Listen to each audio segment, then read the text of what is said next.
Shalom Bapak Ibu Saudara-saudara yang kekasih dalam Tuhan Yesus Kristus.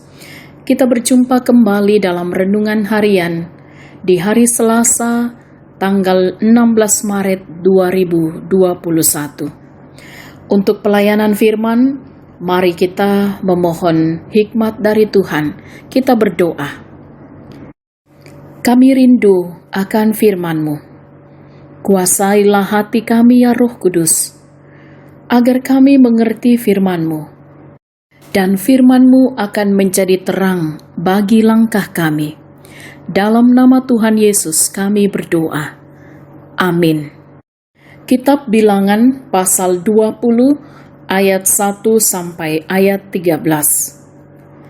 Kemudian sampailah orang Israel, yakni segenap umat itu, ke padang gurun Sin dalam bulan pertama.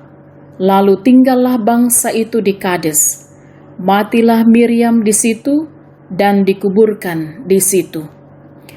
Pada suatu kali, ketika tidak ada air bagi umat itu, berkumpullah mereka mengerumuni Musa dan Harun, dan bertengkarlah bangsa itu dengan Musa. Katanya, "Sekiranya kami mati binasa pada waktu saudara-saudara kami mati binasa di hadapan Tuhan, mengapa kamu membawa jemaat Tuhan ke padang gurun ini, supaya kami dan ternak kami mati di situ?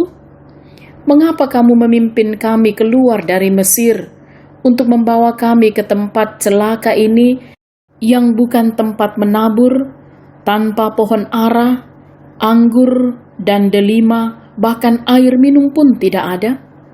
Maka pergilah Musa dan Harun dari umat itu ke pintu kemah pertemuan, lalu sujud. Kemudian tampaklah kemuliaan Tuhan kepada mereka. Tuhan berfirman kepada Musa, "Ambillah tongkatmu itu dan engkau dan Harun kakakmu harus menyuruh umat itu berkumpul. Katakanlah di depan mata mereka kepada bukit batu itu supaya diberi airnya. Demikianlah engkau mengeluarkan air dari bukit batu itu bagi mereka dan memberi minum umat itu serta ternaknya." Lalu Musa mengambil tongkat itu dari hadapan Tuhan, seperti yang diperintahkannya kepadanya. Ketika Musa dan Harun telah mengumpulkan jemaah itu di depan bukit batu itu, berkatalah ia kepada mereka, "Dengarlah kepadaku, hai orang-orang durhaka. Apakah kami harus mengeluarkan air bagimu dari bukit batu ini?" Sesudah itu Musa mengangkat tangannya, lalu memukul bukit batu itu dengan tongkatnya 2 kali, maka keluarlah banyak air, sehingga umat itu dan ternak mereka dapat minum.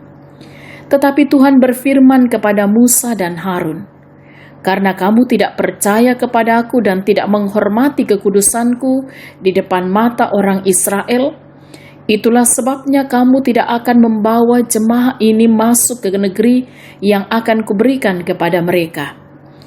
Itulah mata air Meribah, tempat orang Israel bertengkar dengan Tuhan, dan ia menunjukkan kekudusannya di antara mereka."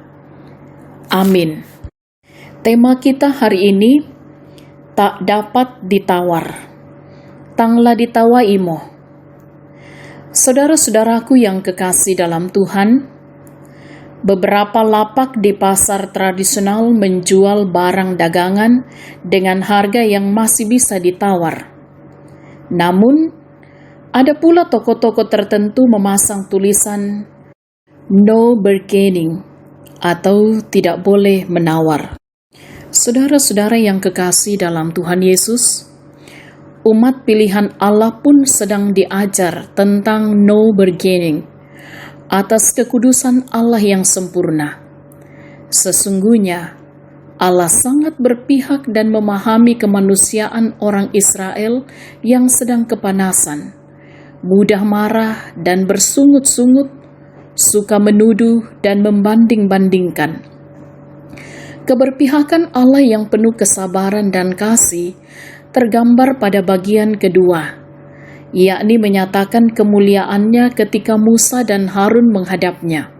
Dan ia berfirman, agar Musa dan Harun mewujudkan kebutuhan mereka akan air.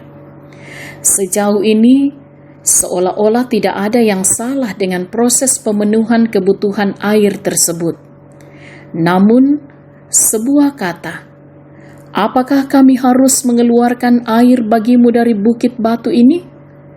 Dan memukul bukit batu 2 kali. Hal itulah yang menjadi sandungan bagi Musa untuk masuk ke negeri perjanjian Allah. Allah menyatakan kekudusannya, dan kekudusan seperti apa yang dimaksudkannya jelas bagi orang Israel dan terkhusus Musa. Kisah sejarah bangsa pilihan Allah ini sangat menolong kita mengenal siapa pribadi Allah yang kita sembah. Saudara-saudaraku, mari mengucap syukur telah mengenal Allah yang kita percayai dalam Kristus selama ini. Sebab Dia bukan hanya Maha Kudus, namun sekaligus adalah Allah yang mau menguduskan kita, umat ketebusannya. Amin. Bapak, Ibu, saudara-saudara yang kekasih dalam Tuhan, kita bersyukur bahwa kita adalah umat ketebusannya. Mari kita menjalani kehidupan karunia Tuhan, dan terimalah berkat Tuhan. Tuhan memberkati engkau dan melindungi engkau. Tuhan menyinari engkau dengan wajah-Nya dan memberi engkau kasih karunia. Tuhan menghadapkan wajah-Nya kepadamu dan memberi engkau damai sejahtera. Amin. Demikianlah renungan kita hari ini. Selamat beraktivitas, tetap semangat. Tuhan Yesus berkati.